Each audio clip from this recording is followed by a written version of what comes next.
colocou o terceiro em risco, eu não tinha o tipo penal, certo? Eu não tinha elementar do tipo que é expor a dano potencial, eu absolvia sempre.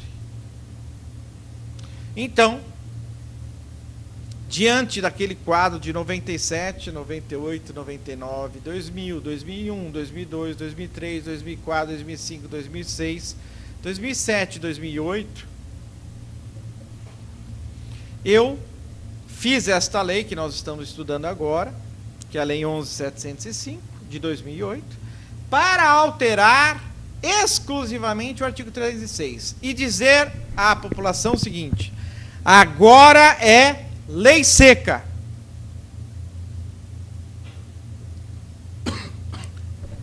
Lei seca era, senhores, até a vírgula. Já. Mas, em virtude desse fato, para tirar essa questão, escreveu-se assim: conduzir veículo automotor na via pública, estando em concentração de álcool por litro de sangue igual ou superior a 6 decigramas. Veja que, o que ele fez? Ele não pôs sob a influência de álcool ou substância. Ele colocou 0,6. Ok? Ou sob a influência de álcool ou qualquer outra substância psicoativa que determine dependência. Ponto. Perfeito. Não! Ele tirou o expondo a dano potencial em calamidade de outrem. Ou seja, o crime é de perigo abstrato. É presumido o perigo. Só que ele enfiou 0,6 decigramas no tipo penal. O gênio que escreveu. O outro gênio. Tinha um gênio anterior que escreveu aquilo em 97. Daí veio o outro gênio, para não ficar muito igual, fala, mas fala diferente. Daí ele pôs os 6 decigramas. E os senhores já perceberam aqui pela palestra o seguinte, que houve uma crossover, não é isso?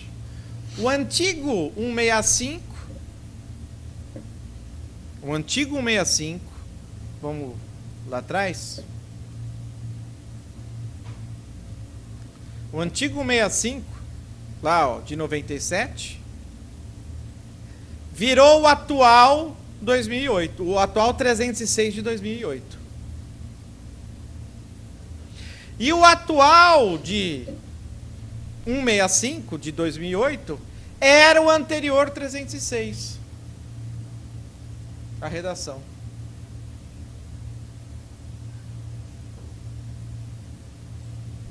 Não é interessante? Então, antes não previa, agora prevê o 06. Detenção de 6 meses a 3 anos, ou seja, cabe ainda a transação penal. E aí vem, o Poder Executivo Federal estipulará a equivalência entre distintos testes de alcoolemia para efeitos de caracterização do crime tipificado neste artigo.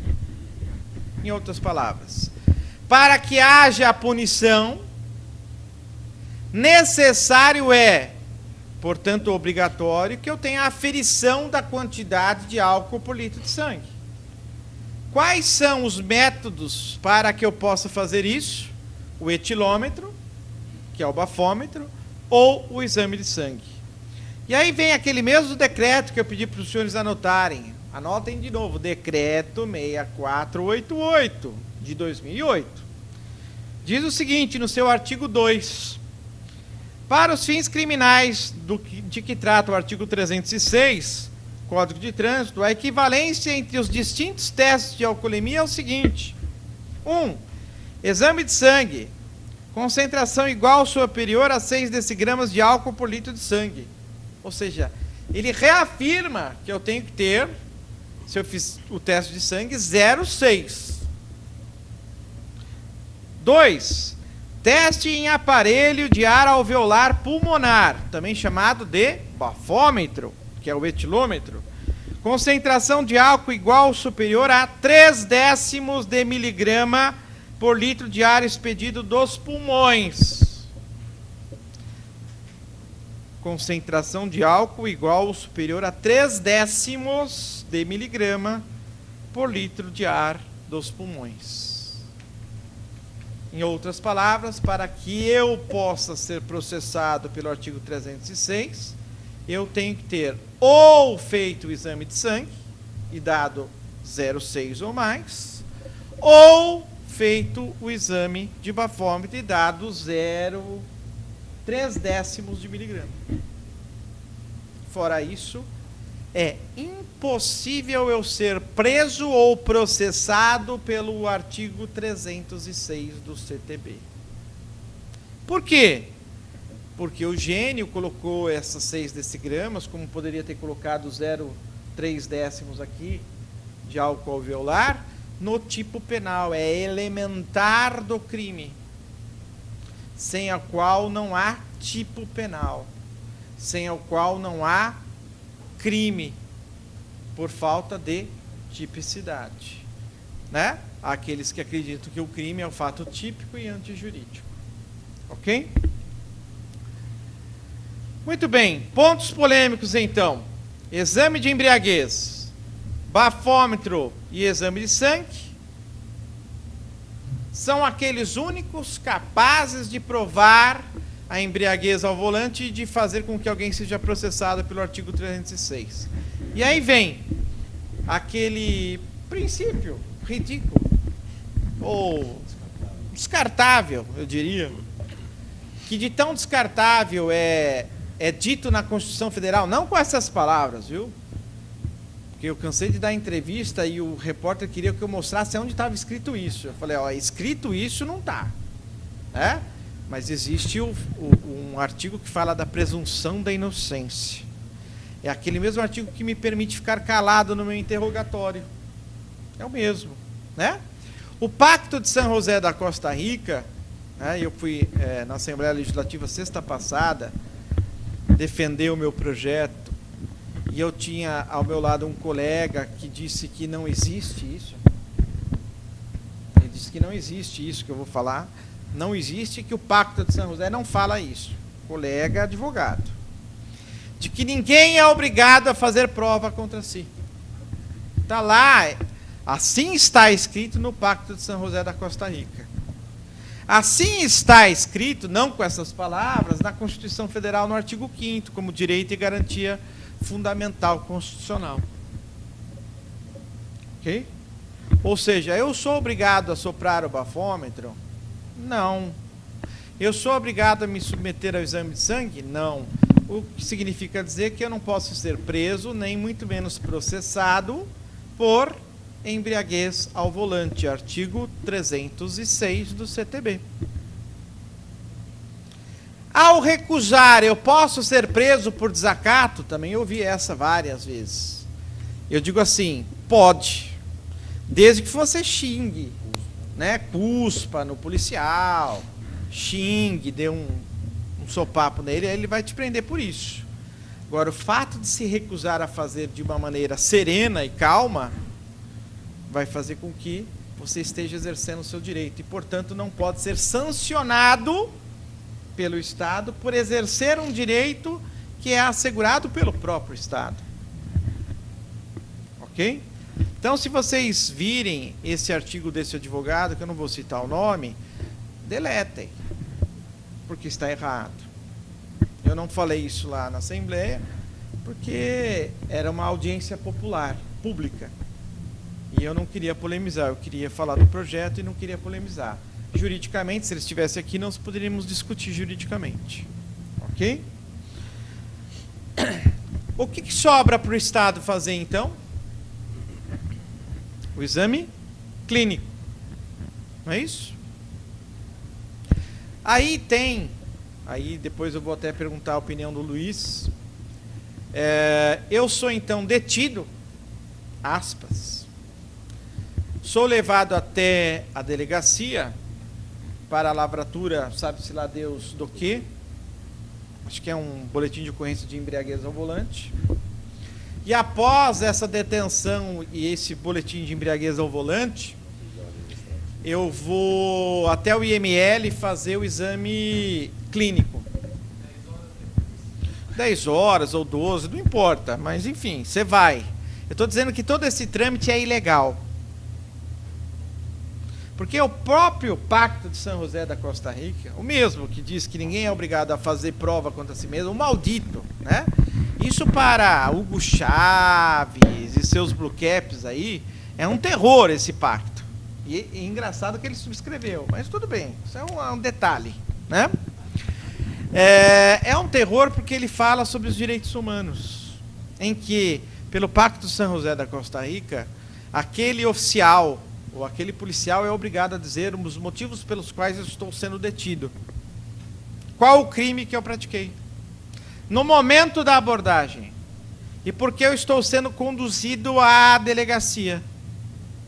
E por que eu estou sendo submetido a um exame de embriaguez ao volante?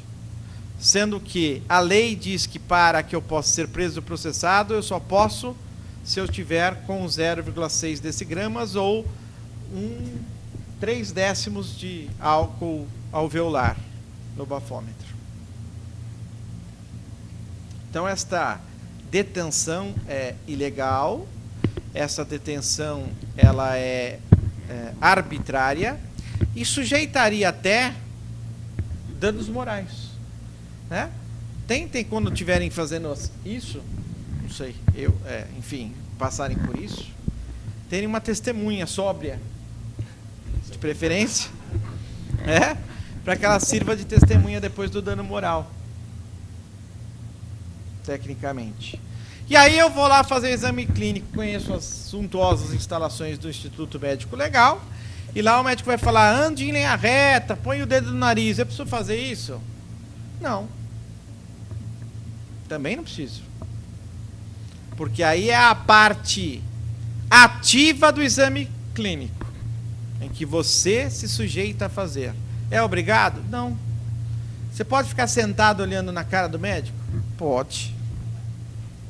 E ele vai olhar para você, né? Vai tocar em você? Também não. Se vier tocar, fala, não, o senhor não vai tocar em mim. Aí ele vai olhar, vai ver que a sua voz está pastosa, o seu hálito está meio etílico, porque ficou na sala, né? Olho vermelho, etc, etc, e vai falar lá, está embriagado. E vai fazer um teste com os xizinhos lá, é o chamado exame clínico. Serve para que isso? Para nada. Serve para quê? Para que, juntamente com aquele boletim de ocorrência ilegal que foi lavrado, ser juntado a ele, e o delegado, lendo a recomendação do artigo 297, instaure inquérito policial contra você, também ilegal, que deverá ser trancado mediante uma ordem de habeas corpus. Entenderam?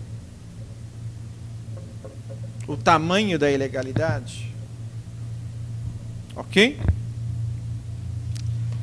E aí vem crimes de embriaguez ao volante e participação em racha ficaram excluídos da Lei 9.099, que é aquilo que eu já tinha dito. Há alguma inconstitucionalidade? Há uma imbecilidade, não uma inconstitucionalidade, né? Porque só a lesão corporal oriunda de racha ou só a lesão corporal oriunda de embriaguez é que tira ou retira, né, os benefícios da Lei 9.099. E os dois crimes que são autônomos, não. Não há inconstitucionalidade porque o legislador define como crime de menor potencial ofensivo essas duas condutas. Em outras palavras, beber e dirigir é crime de menor potencial ofensivo, artigo 306. E praticar racha também. Ok?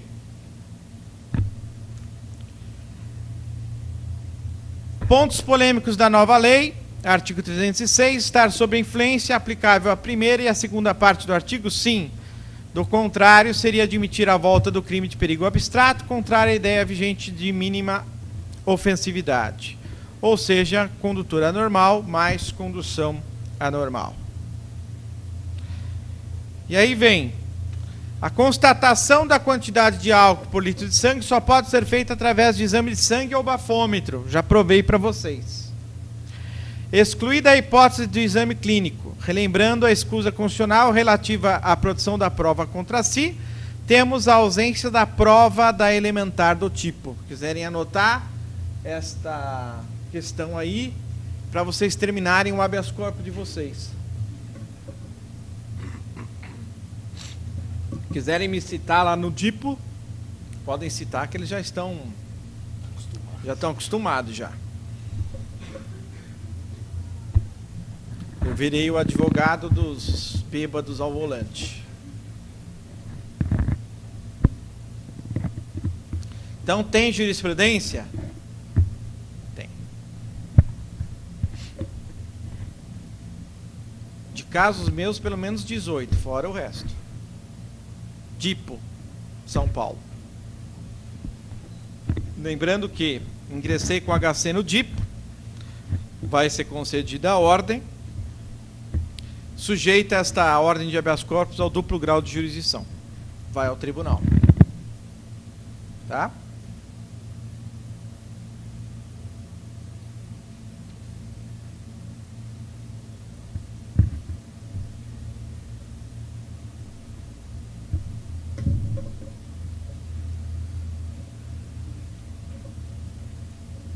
Ok?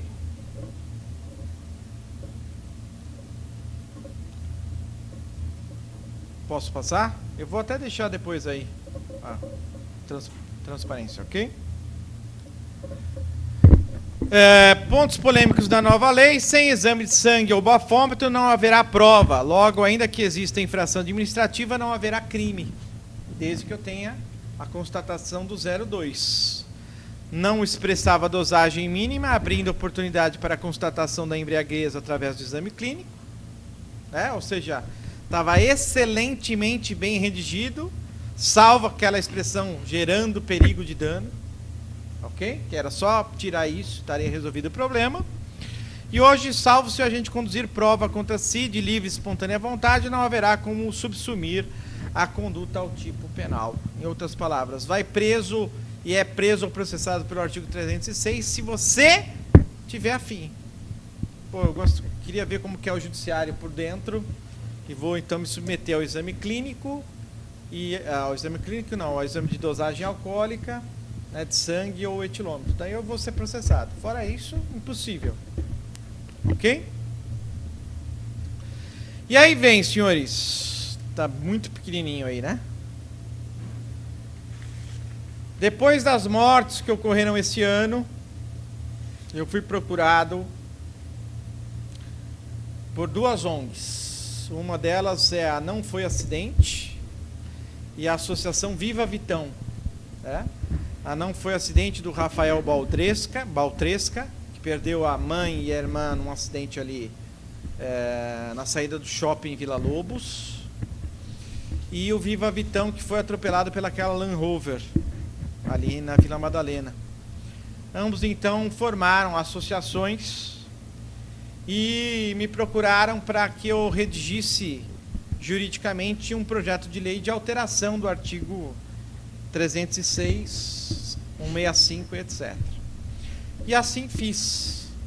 E fiz sob a seguinte condição, de que esse projeto fosse de iniciativa popular. O que é iniciativa popular? Ele é apolítico e apartidário.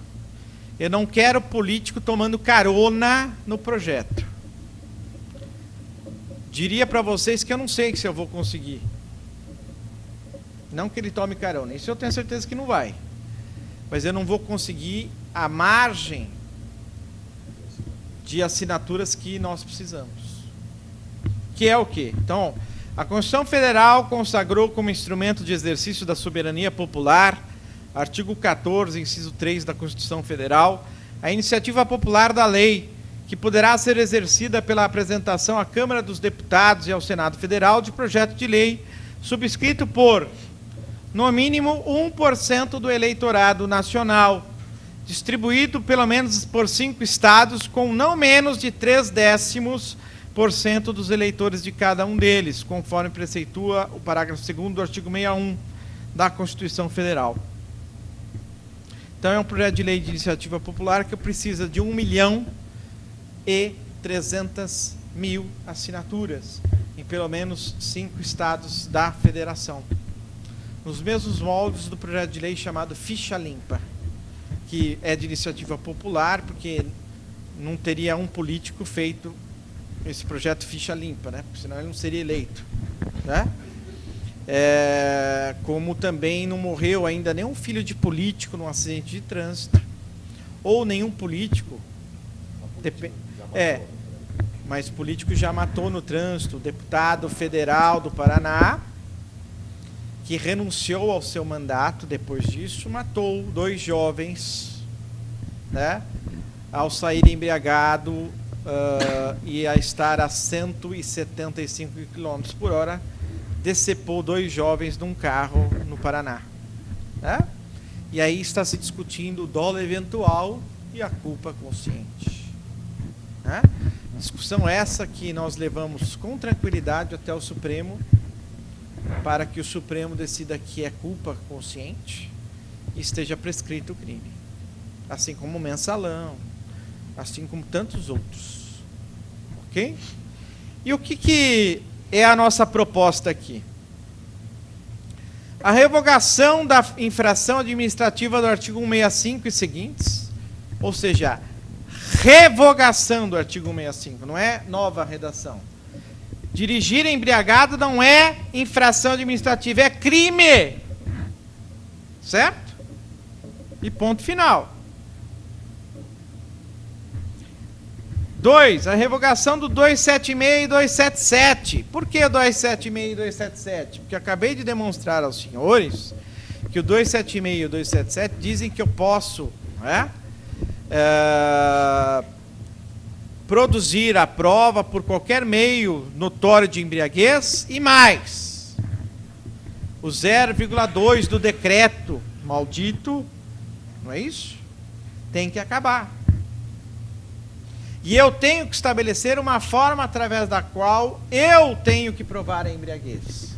Não é deixar ao cargo do agente de trânsito. É deixar ao cargo de uma pessoa que seja técnica o suficiente para atestar a embriaguez. Por quê? Se eu deixar para o agente de trânsito, eu vou ter uma contestação do seguinte monta, senhores. O agente de trânsito não tem formação médico-legal para atestar isso. Na sua formação de policial militar, ou na sua formação de agente de trânsito, ele não tem essa disciplina. E, portanto, ele não é formado em clássicos sinais notórios da embriaguez. Portanto, ele não pode atestar o que ele não estudou para atestar. Ok? Essas são as minhas justificativas. Não estou dizendo que os senhores devem concordar comigo. Eu estou redigindo de uma forma que não dê furo o projeto. E aí vem a revogação da parte final do 291, a alteração do 302, que fala do homicídio culposo de trânsito, e a alteração do artigo 303, também, da lesão corporal, e do 306, acrescentando o parágrafo 1º e 2º. Vamos a ele, né, que já que a gente se baseou mais nesse,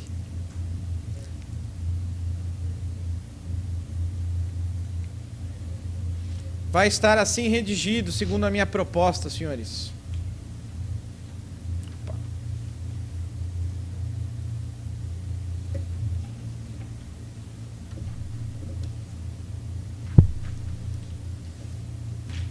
Muito pequeno. Aqui. Artigo 306. Conduzir veículo automotor, vírgula, na via pública, sob a influência de álcool ou sob a influência de qualquer outra substância psicoativa que determine dependência. Ponto final. Ok? Então conduzir veículo automotor, vírgula, na via pública, vírgula, sob a influência de álcool ou substância de efeito análogo ou psicoativo que determine dependência. Ponto. Pena: detenção de 1 a 3 anos, multa e suspensão ou proibição de se obter a permissão ou habilitação de dirigir veículo automotor. A pena é, além da pena privativa de liberdade, a suspensão ou a cassação do direito de dirigir, dependendo da circunstância. Parágrafo 1º. No caso da infração do artigo 306, todo condutor de veículo automotor envolvido em acidente de trânsito ou que for alvo de fiscalização de trânsito, sob a suspeita de dirigir sob a influência de álcool ou substância tóxica ou entorpecente de efeitos análogos, e aí vem, senhores, será submetido a exame clínico ou perícia médico-legal que, por meio técnico, permita ao médico legista certificar seu estado. O que eu estou dizendo? Que ele vai ser submetido a um exame clínico, ok? Por médico legista. E aí já vem a primeira crítica. Ah, o senhor quer pôr um médico legista em cada blitz. Se for possível. Por que não? Se eu, como Estado, quero acabar com a embriaguez ao volante, é isso que eu devo fazer. Ou então deixá-lo no IML e ter uma viatura disponível para levar. E por que eu escolhi o médico legista? Pretendo ser médico um dia e ser legista? Não. Primeiro, porque ele é o técnico. Ele é o formado, né, em patologias clínicas e ele sabe identificar os notórios sinais de embriaguez. 2, ele é policial civil. Ele é autoridade pública. 3, ele emite um parecer técnico, uma perícia, médico legal, e responde pela falsa perícia, se assim o fizer. Por esses 3 motivos, eu coloquei como dado importante para caracterizar a embriaguez este médico legista. Aí falaram assim para mim, mas nem todo município tem um médico legista. Lógico. Mas tem um médico na cidade, eu acho, né? Na Santa Casa deve ter um pelo menos.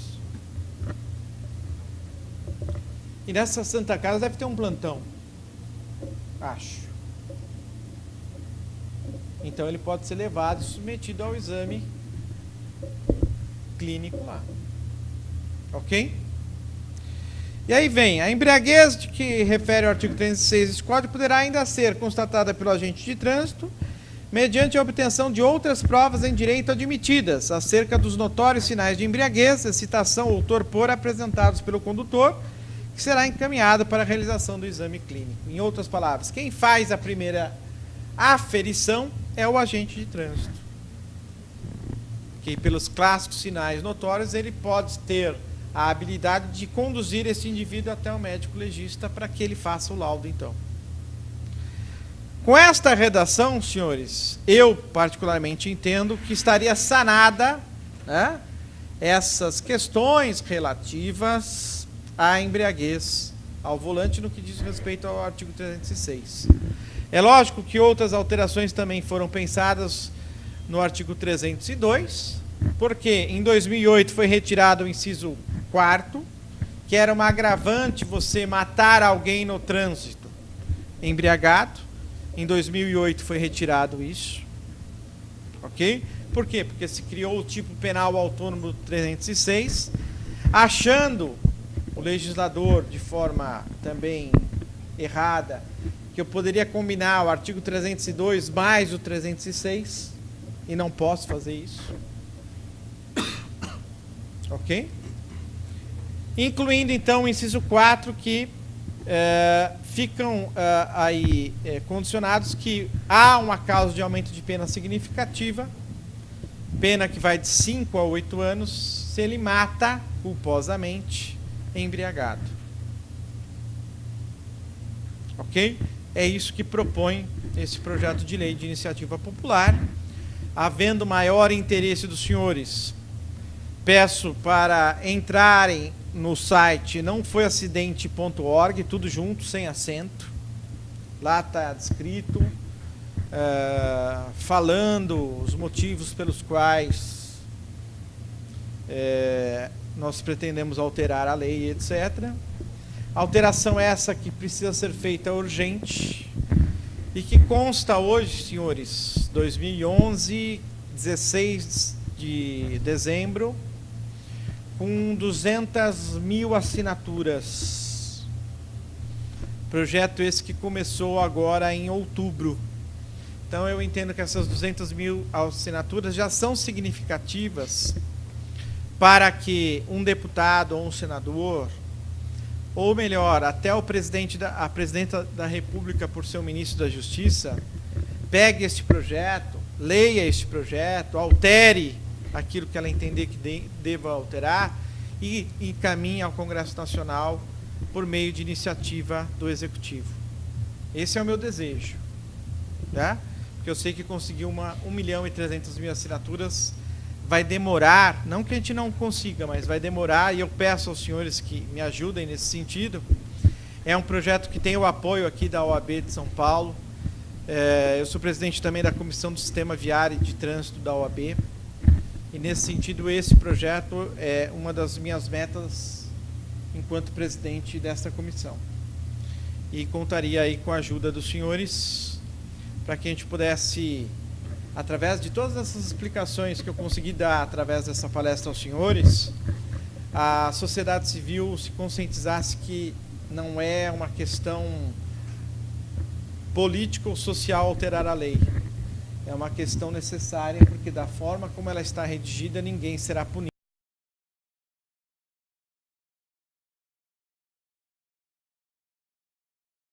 Senhores, nós vamos falar um pouco aí da lei seca, e a grande questão aqui é que em 2008, quando a lei foi promulgada, nesse mesmo plenário, aliás, no plenário aqui de baixo, eu fiz tecnicamente a mesma palestra, tecendo as mesmas considerações e dizendo das mesmas incorreções. Mas de lá para cá, infelizmente, as autoridades não se atentaram a isso, não deram importância ao estudo, não quiseram fazer um estudo mais profundo acerca do tema, até que no ano de 2011, algumas mortes no trânsito fizeram com que esta palestra voltasse à tona e que o debate voltasse à tona. Então aqui eu começo a palestra apenas com esse desabafo, né? Fazendo aí essa introdução e rogando a Deus que as pessoas que faleceram já em virtude da embriaguez no trânsito perdoem, né, o estado omisso que nós temos, porque a mesma circunstância está e existe desde 2008. Então muitas vidas poderiam ter sido evitadas se essa legislação tivesse sido alterada. Muito bem, esta então é uma análise crítica dos aspectos da prova.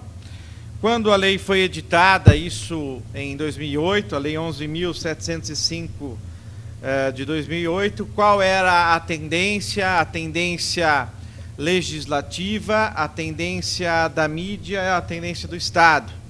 Era o recrudescimento das sanções ou a chamada política de tolerância zero à embriaguez ao volante.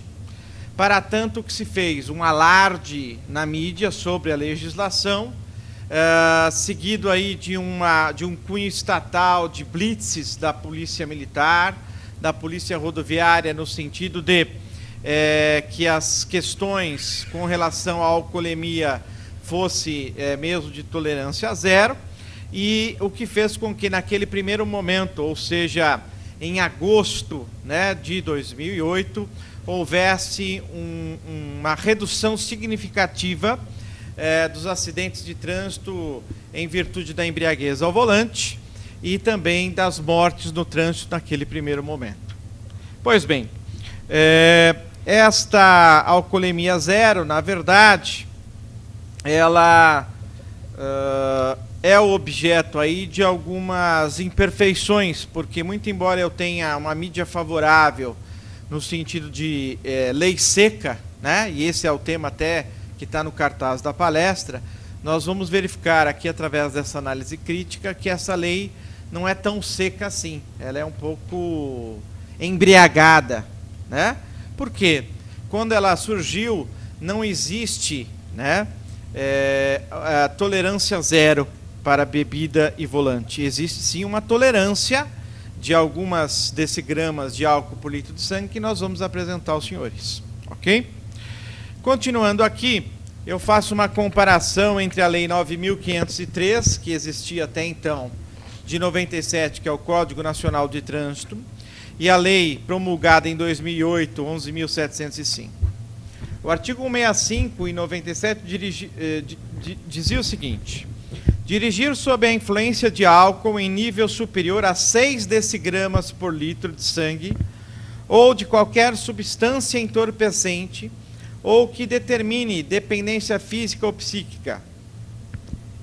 Este era o tipo da infração administrativa de embriaguez ao volante. Não estamos falando nem do crime ainda, estamos falando da multa de natureza gravíssima, 7 pontos na carteira, R$ 958,35 para quem bebe e dirige até 6 decigramas.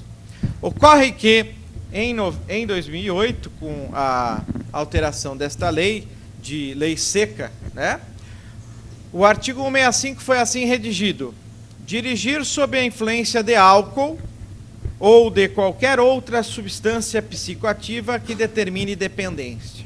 Qual é a grande diferença aí, senhores? Se excluiu justamente os 0,6 decigramas por litro de sangue. Por quê?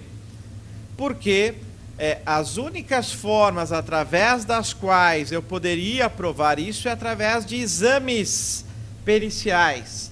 Leia-se bafômetro, né, ou o exame químico toxicológico de sangue. Então, para que não houvesse a necessidade da realização destes exames, entendeu-se que a infração penal do artigo 165 não precisaria a prova de quanto, né, da quantidade de álcool por litro de sangue. E aí a infração se tornou gravíssima, como já era.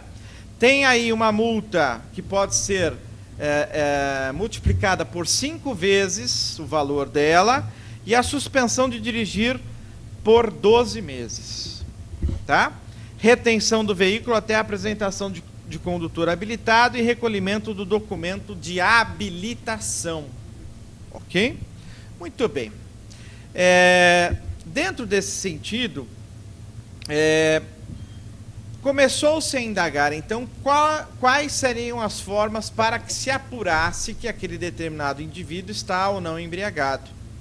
E a forma determinada pelo Código está lá no artigo 277, que vai dizer o seguinte.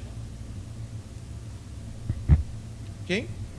Todo condutor de veículo automotor envolvido em acidente de trânsito ou que for alvo de fiscalização de trânsito, sob a suspeita de haver excedido os limites previstos no artigo anterior, será submetido a testes de alcoolemia, exames clínicos, perícia ou outro exame que, por meio técnico ou científico, em aparelhos homologados pelo CONTRAN, permitam certificar seu estado.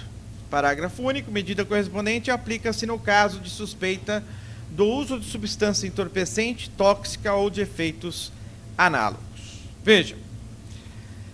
Essa questão do artigo 277 nos suscitava dúvida porque ele remetia que as formas através das quais eu pudesse comprovar a embriaguez ao volante seria ainda os exames de alcoolemia, exames periciais, etc. e etc. A única forma através da qual era possível, então, é o exame chamado clínico, feito pelo médico legista, que independe da vontade do autor do fato. É um exame que a gente chama de exame passivo e não ativo, como é, por exemplo, a alcoolemia, em que eu tenho que soprar o bafômetro, ou o exame de sangue em que eu tenho que retirar substância hematóide, sangue, para a análise do fato. E como é que ficou então o 277 assim redigido com a Lei 9.503 de 97?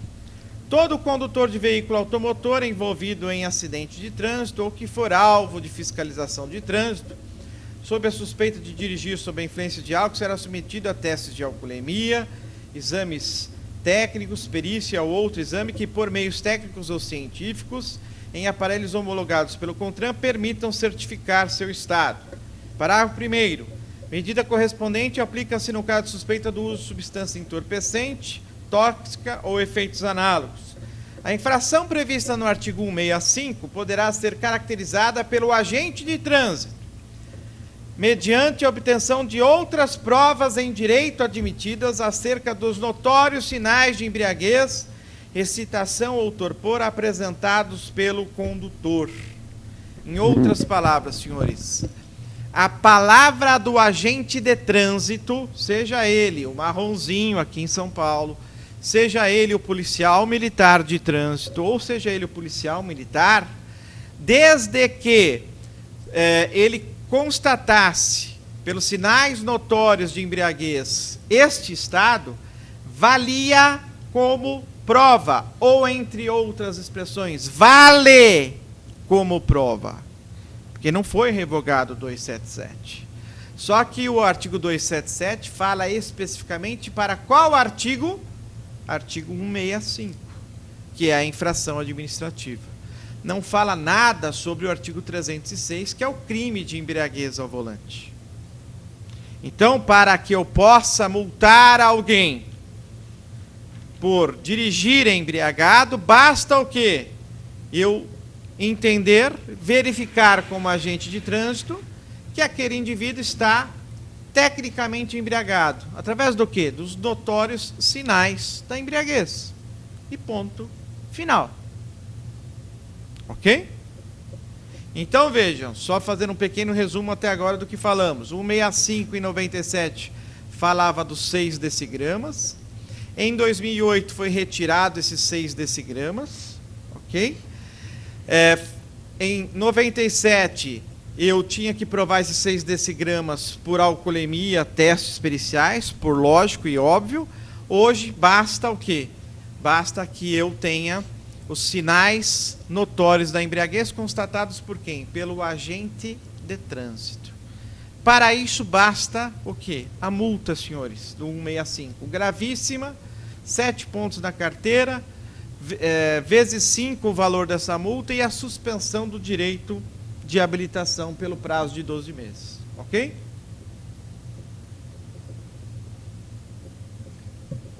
Acho que nesse sentido não há dúvidas. A dúvida vem quando nós voltamos um pouquinho para falar do artigo 276. Eu fui lá no 277 para voltar para o 276 pelo seguinte. O 276 em 97 dizia o seguinte, senhores, que a concentração das 6 decigramas de álcool por litro de sangue comprova que o condutor se acha impedido de dirigir veículo automotor. O CONTRAN estipulará os índices equivalentes para os demais testes de alcoolemia. Ok. Foi revogado, passou-se a vigorar o novo 276, que diz o seguinte: qualquer concentração de álcool por litro de sangue, que é o que diz o 165 novo, sujeita o condutor às penalidades previstas no 165. E aí vem a grande besteira, a grande imperfeição legislativa assinada pela Presidenta da República, que é o seguinte, ponto. Órgão do Poder Executivo, está lá embaixo, federal, disciplinará as margens de tolerância para casos específicos. Olha como uma frase altera tudo, senhores. Uma pequena frase jogada no final do artigo, né, que estava perfeito até aquele ponto. Até ali, ó. Penalidades previstas no 165 deste código, ponto. Sem parágrafo único. Parágrafo único diz que haverá tolerância. Certo? E aí vem o decreto 6488. Ah, desculpa, não foi da presidenta, foi do presidente mesmo, 2008. Decreto 6488, eu gostaria que vocês anotassem esse decreto, 6488, de 19/7/2008, que diz o seguinte, lerei aos senhores. Decreto 648, de 19 de junho de 2008, o Presidente da República, no uso de suas atribuições, que lhe confere o artigo 84, inciso 4º da Constituição, e tendo em vista o disposto no artigo 276 e 306 da Lei 9.503 de 97, Código de Trânsito, decreta: 1. Qualquer concentração de álcool por litro de sangue sujeito o condutor às penalidades administrativas do artigo 165 do Código de Trânsito Brasileiro por dirigir sob a influência de álcool. Parágrafo 1º. As margens de tolerância de álcool no sangue para casos específicos serão definidas em resolução do CONTRAN, Conselho Nacional de Trânsito, nos termos de proposta formulada pelo Ministro de Estado da Saúde. Parágrafo 2º. Enquanto não for editado o regulamento do CONTRAN, a margem de tolerância, escutem o que eu estou falando, parágrafo, não foi editado ainda, tá? Enquanto não editado o ato de que trata o parágrafo 1º, a margem de tolerância será de 2 decigramas por litro de sangue para todos os casos. Na hipótese do parágrafo 2º, caso a aferição de quantidade de álcool no sangue seja feita por outro meio ou por teste em aparelho de ar alveolar, etilômetro, a margem de tolerância será de 1/10 de miligrama por litro de ar expelido dos pulmões. Em outras palavras, eu, através de um decreto assinado pelo presidente da República na época, ministro da Justiça Tarso Genro, disse o seguinte, que até 2 decigramas eu posso beber e dirigir. Ok? Então, lei seca esquece. Porque 2 decigramas é possível beber e dirigir. Sabe por que esses 2 decigramas? Vocês estarão perguntando para mim, mas por quê? Por causa daquele maldito bombom de cereja com licor. Que tem político ainda que fala, mas e se eu comer um bombom eu vou ser preso? É logicamente que não. Né? Agora, se você comer a caixa do bombom, você vai. Porque aí você vai ficar embriagado. Né? Tem até na Copenhagen um chocolate que é com uísque, com cachaça. Se você comer todos de uma vez, você vai ficar alcoolizado. Ok? Se você comer um, não vai. Mas todos vai acabar acontecendo. Então, o que diz o nosso presidente da República em 2008? Que até 2 está valendo. Aí perguntaram aos senhores, o que é até 2? Um chopp é até 2. Um copo de vinho é até 2. Né? Poxa, eu vou penalizar aquele que vai à festa de casamento, de batizado, ou vai almoçar no domingo e toma um copo de vinho? Não. Certo? Então não existe tolerância zero na lei de trânsito. Mentira. Ok? E outros, senhores, se eu tenho no artigo 165 que qualquer concentração de álcool ensejaria a multa administrativa, e depois eu venho através de um decreto e falo que acima de 0,2 só é que eu tenho, significa que a infração administrativa, senhores, só pode ser dada, ou seja, a multa de trânsito hoje, olha quanta gente olhando para mim, olha a base do meu recurso para ganhar fácil o recurso. Eu preciso ter a comprovação do 0,2. Concordam comigo?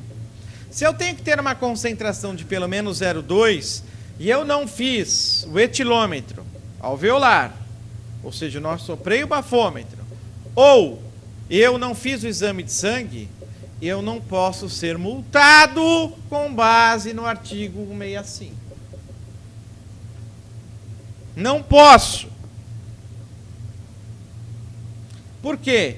O decreto presidencial acabou com o artigo 277, que dizia o quê?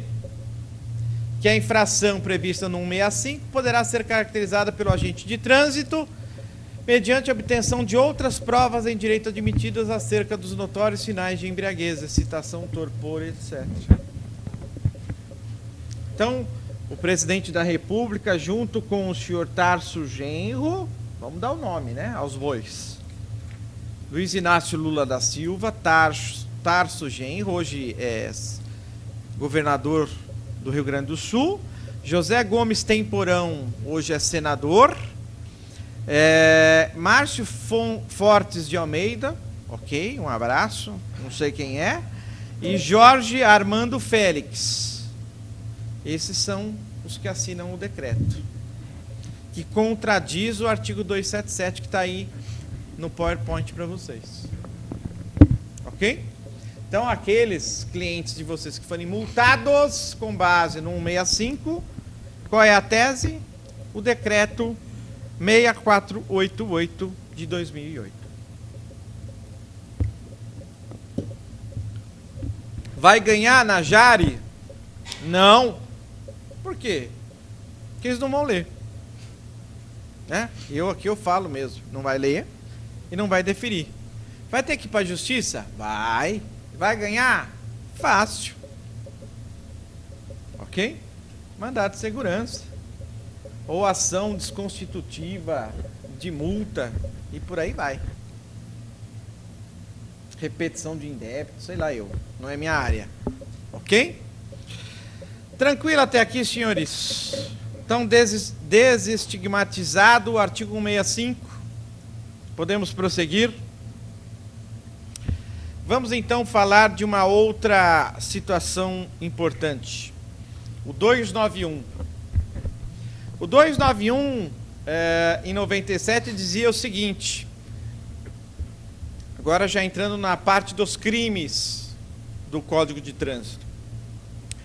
Os crimes cometidos na direção de veículo automotor, previsto neste Código, aplicam-se às normas gerais do Código Penal e de Processo Penal, se este capítulo não dispuser de modo diverso, bem como a Lei 9.099 de 95 no que couber.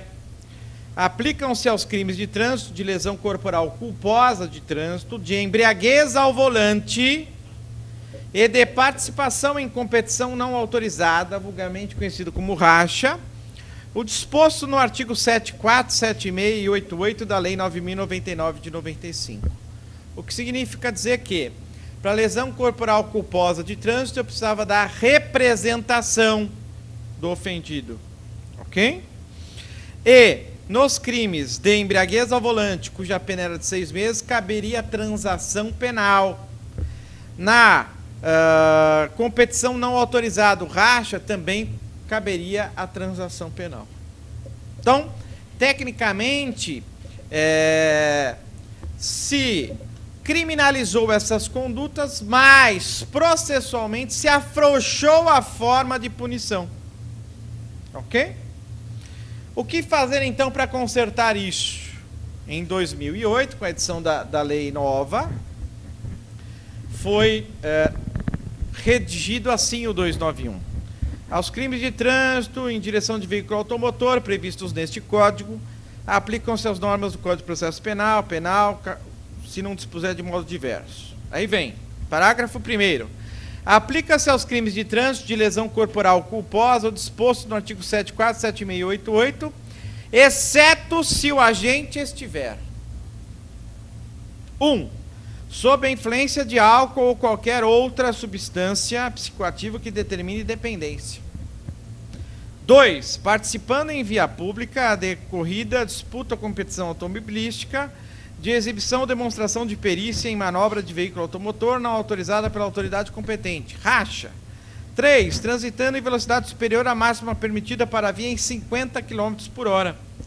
Nas hipóteses do parágrafo 1º desse artigo, deverá ser instaurado inquérito para a investigação das infrações. Ponto final. Em outras palavras, para a lesão corporal culposa, desde que ela seja praticada com embriaguez ao volante ou em competição automobilística, não cabe o quê? A aplicação da Lei 9.099 de 95. Mas cabe se eu estiver embriagado ao volante, concorda? Só. sem ter praticado lesão corporal. Sim ou não? Sim, porque o texto não diz isso, que não cabe. Então cabe a transação penal na embriaguez ao volante. Continua cabendo até hoje. 2. Continua cabendo também o racha, a transação penal no racha. A única forma em que não cabe a transação penal da Lei 9.099 é a qual? Quando a lesão corporal advier da embriaguez ao volante e do racha. Fora isso, cabe a transação penal. Ou seja, dá para eu praticar um racha hoje, agora, saindo daqui? Não dá porque tá bem difícil andar hoje, né? Na rua. Mas dá, se eu quiser. Vou ser multado? Perfeitamente. Vou responder pelo crime? Sim. Posso fazer uma transação? Posso. Posso pagar uma cesta básica? Posso. Posso não pagar a cesta básica? Posso. Né? Que há um entendimento do MP, que é só do MP, de que se eu não pagar a cesta básica ou a multa, eu tenho que oferecer a denúncia. Mentira. Ela torna-se dívida de valor a ser cobrada em execução fiscal. É o que diz o artigo 51 do CP. Não adianta inventar. Ok? Ou seja, é um nada. Né? Eu digo assim, que o advogado criminalista, se ele quiser praticar racha, ele pode, que não vai acontecer nada, porque ele conhece a lei tecnicamente. Ok? Ou seja, vejam que há uma distância em o que a mídia apregoa para a população do que é a realidade. Isso, senhores, só para constar, eu falei nesse mesmo plenário em 2008. Tudo isso que eu estou falando para os senhores hoje. Isso foi enviado também para o Ministério da Justiça. Ok? Então eu tenho a minha consciência limpa de que essas mortes poderiam ter sido evitadas, se houvesse vontade política. Ok, senhores? Muito bem. Continuando aqui, outra questão de natureza criminal. O artigo 296. Réu reincidente na prática de crimes previstos neste Código. O juiz poderá aplicar a penalidade de suspensão, de permissão ou habilitação para dirigir veículo automotor sem prejuízo das demais sanções penais cabíveis. Veja, se eu pratico então um crime de trânsito, eu tenho como consequência lógica a suspensão do direito de dirigir? O que os senhores acham? Não, deveria, mas não tem. É efeito civil ou administrativo da condenação a suspensão. E, portanto, deve ser o quê? Objeto de declaração do juiz na sentença. Aí eu pergunto, que sentença, hein? Se eu posso ter transação penal? Não vai ter sentença, né? Entenderam o mecanismo? Vai suspender o direito de dirigir? Não.